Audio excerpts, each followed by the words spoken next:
இந்திய பெருங்கடலில் பாதுகாப்பை வழங்கும் சக்தியாக இந்தியா தன்னை நீண்ட காலமாக கருதி வந்தது. ஆனால் ஒரு சம்பவம் அந்த நம்பிக்கையை கேள்விக்குறியாக்கியுள்ளது. பிப்ரவரி 26ஆம் தேதி இந்தியாவின் விசாகப்பட்டினத்தில் நடந்த மிலான் சர்வதேச கடற்படை பயிற்சியில் கலந்து கொண்ட பிறகு ஈரானின் போர்க்கப்பல் IRS டேனா கப்பல் தன் நாட்டிற்கு திரும்பிக் கொண்டிருந்தது. அந்த கப்பல் இந்தியாவின் அழைப்பின் பேரில் வந்திருந்தது. இரு நாடுகளின் நட்பை பிரதிபலிக்கும் ஒரு முக்கியமான பயணம் அது.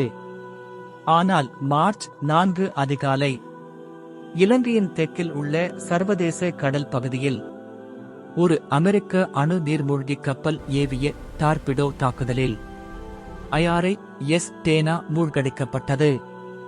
இந்த தாக்குதலில் 80க்கும் மேற்பட்ட ஈரான் கடற்படையினர் உயிரிழந்தனர். மேலும் பலர் இன்னும் காணாமல் போயுள்ளனர். இந்த சம்பவம் ஈரானை கடும் கோபத்திற்கு உள்ளாக்கியது. ஈரான் வெளிவிவகார அமைச்சர் கூறியது, இது கடலில் நடந்த ஒரு கொடூரமான செயல். அமெரிக்கா இதற்கான விளைவுகளை ஒரு நாள் வருந்தும்.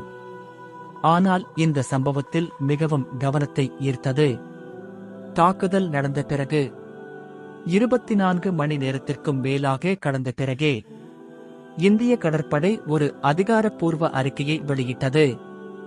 அதிலும் அமெரிக்காவை குற்றம் சாட்டும் வார்த்தைகள் இல்லை. இது இந்தியாவை ஒரு கடினமான நிலைக்கு கொண்டு சென்றுள்ளது. ஒரு கேள்வி எழுகிறது, இந்த தாக்குதல் பற்றி இந்தியாவுக்கு முன்கூட்டியே தெரிந்ததா? அல்லது தனது சொந்த கடல் பகுதியில் நடந்த இந்த தாக்குதலால் இந்தியா முழுமையாக ஆச்சரியத்தில் ஆழ்ந்ததா? இரண்டு பதில்களுமே இந்தியாவுக்கு சவாலானவை. ஏனெனில் ஒரு காலத்தில் நான் அலைன்மெண்ட் கொள்கையின் தலைவராக இருந்த இந்தியா இப்போது அமெரிக்காவுக்கும் இஸ்ரேலுக்கும் நெருக்கமாகி வருவதாக பலர் குற்றம் சாட்டுகின்றனர்.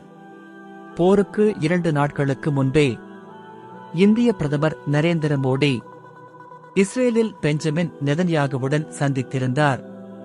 இதனால் பல ஆய்வாளர்கள் கூறுவது, இந்த சம்பவம் இந்திய பெருங்கடலில் இந்தியாவின் அதிகாரம் மற்றும் தாக்கத்தின் எல்லைகளை வெளிப்படுத்தியுள்ளது.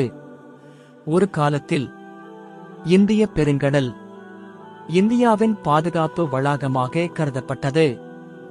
ஆனால் இன்று அந்த கடலில் உலக சக்திகளின் மோதல் நேரடியாக நடக்கிறது.